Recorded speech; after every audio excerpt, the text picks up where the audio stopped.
I'm a 20-year-old female college student. During the pandemic, my university went on recess, so I was home. I was bored and jobless, so I decided to start making TikTok videos. I wasn't really expecting to be popular or gain any notoriety. I was just doing it for fun. One day I noticed that a blue checkmark was commenting on all my videos. This gentleman would come and give me motivation under every video I posted, and whenever he commented, it brought more traffic to my content. After he commented on several videos, the algorithm picked up on my content and I started getting more views on my videos. The comments encouraged me to want to make more videos and to increase my followers. I was occasionally curious about him, so I looked into his content and noticed that we were on different niches. He had an impressive following, and I felt flattered that he took his time to comment on my videos, despite the traffic he brought to my channel. So I kept posting. It got to a time I was doing the whole thing for him, because I knew he was the only one going to care anyway, and most of the other comments were from people reacting to his comments rather than my actual content. One day he said, "I've commented on all your videos. Please do a special video for me." I didn't know what to do, so I posted his comment and did an appreciation video for him. He came into my inbox for the first time and we chatted.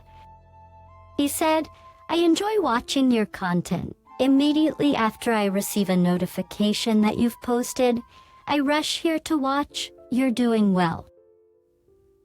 I asked him, "What do you think I can do to improve? I've been posting for a while now, but it seems like I'm not growing." A lot of women are shaking their behinds to get views and followers. Don't follow them. You continue doing what you're doing, and you'll attract the people who love what you do. I fell for his depth, and we talked a little more that day. And from there, he'll comment on my video and say hi to me in my inbox. It continued for a while, so I figured we should take the friendship a little bit further. I told him, "You haven't asked for my number, but here it is. In case you would want to reach out to me anywhere apart from TikTok, my number can make it possible." I've been meaning to ask for your number, but I didn't know how to go about it. But I felt it might give you the wrong impression, so it's the reason I didn't ask. Do you see why I think you're special? Thanks so much. And then he dropped his number too. He called one day. I heard his voice for the first time. He had a nice voice, and there was this sense of humility in the way he spoke. He said please a lot and made sure I was comfortable with everything he wanted to talk about. We talked on WhatsApp often. I told him, for being my biggest cheerleader, I will share my videos here for you before I even post them. I will send him the video and ask him, "How is it? Do you think it's good enough?" He'll say something like, "Just post it as far as you feel good about it. I love it. If you love it too, then just shoot." I live in Dallas, and he lives in Albuquerque, more than a 10-hour drive and more than 15 hours by bus. He's a full-time content creator and makes a good living doing it. He had almost 500,000 followers across all his social media platforms and is 24 years old. We talked about how he grew his followers and how hard he worked to get there, and he always complained about how stressful it is to keep up with interesting content for his followers. He said, "My dream is to open a travel channel and travel around the world, making content." He promises to collaborate with me and we would travel together. That day I opened up to him about the challenges of going to school and what kind of lifestyle I would like to live and how I would like to take him up on his offer after he opens a new channel. We talked about our families and my siblings.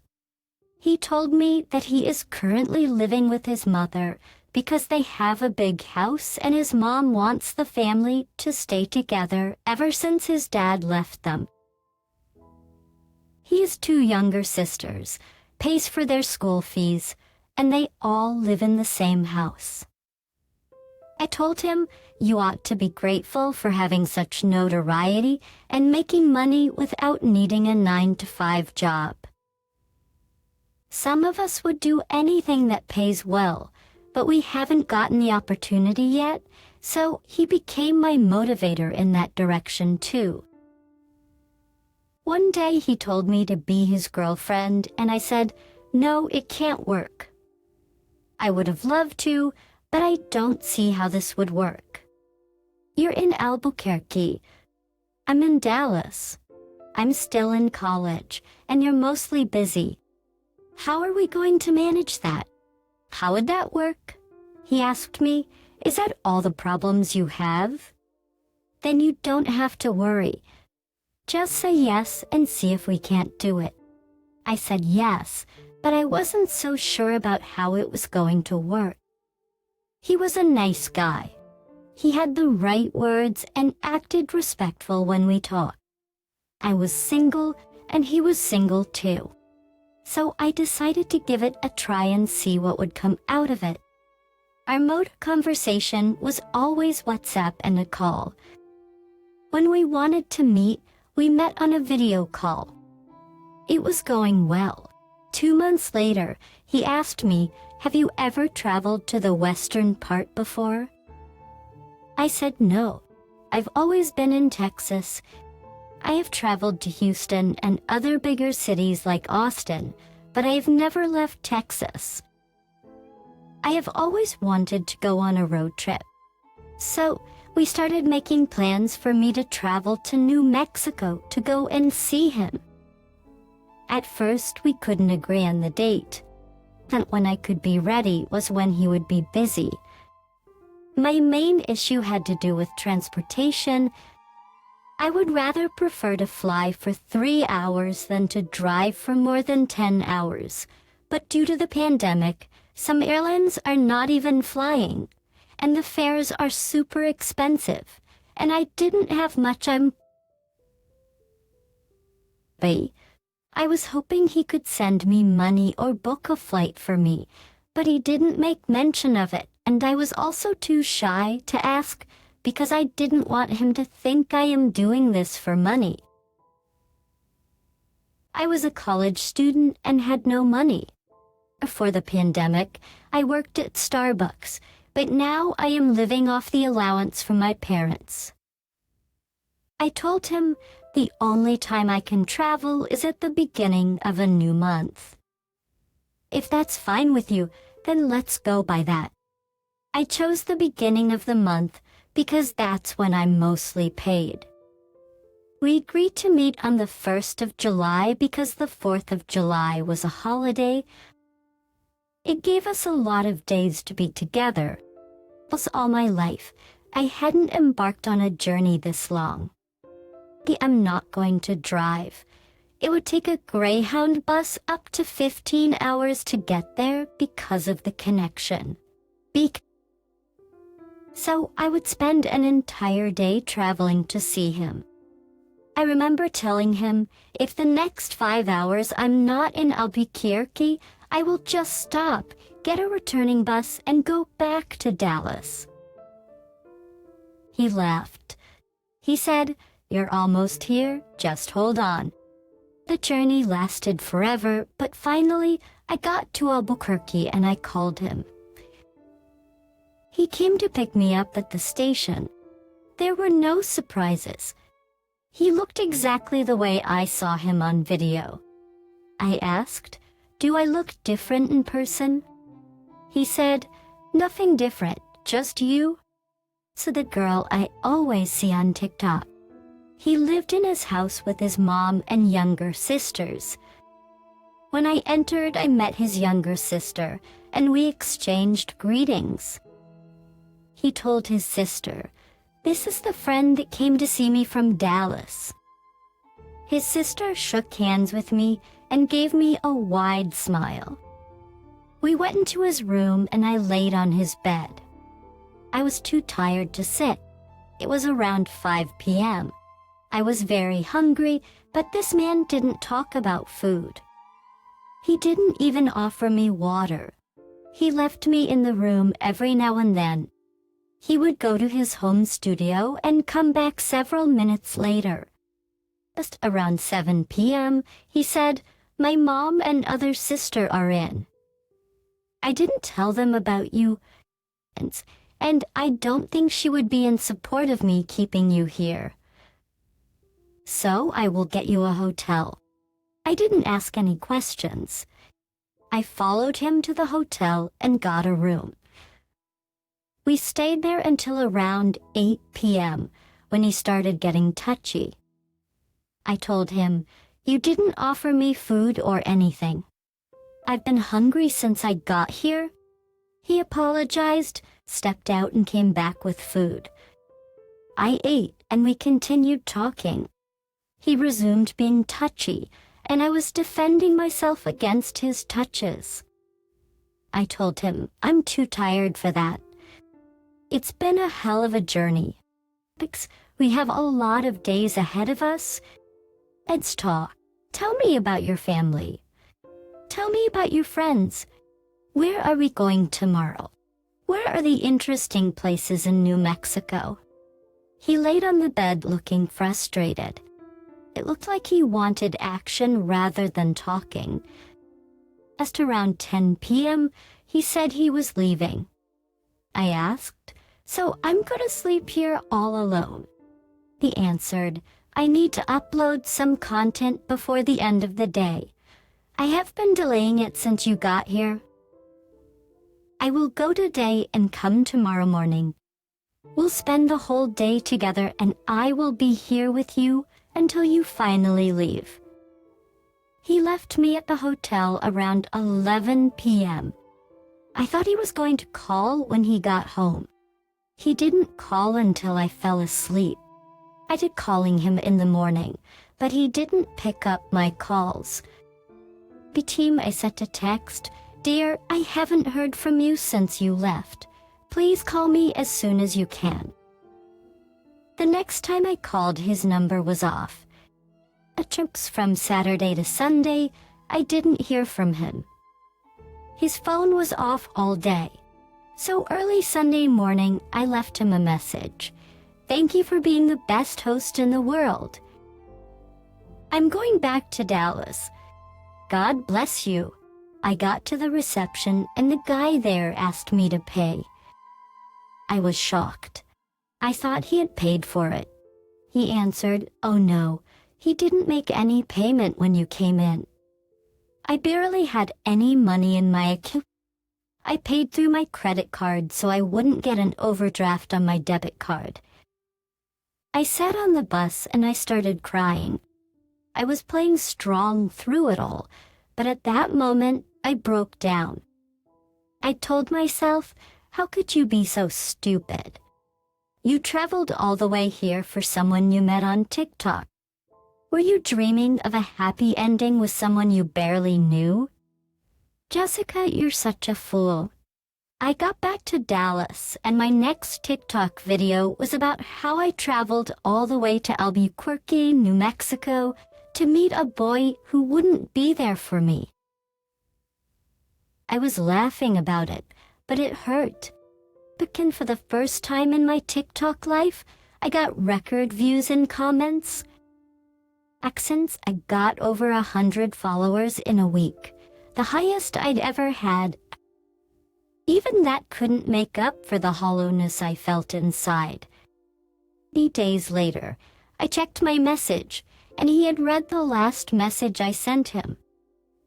He was even online. I told myself, he's not worth it. I blocked him. 1 month later, He was back in my inbox apologizing and making me feel like I'm the air he breathes. He said he would come to Dallas and make it up to me, but his family and work made it impossible to come back and see me at the hotel.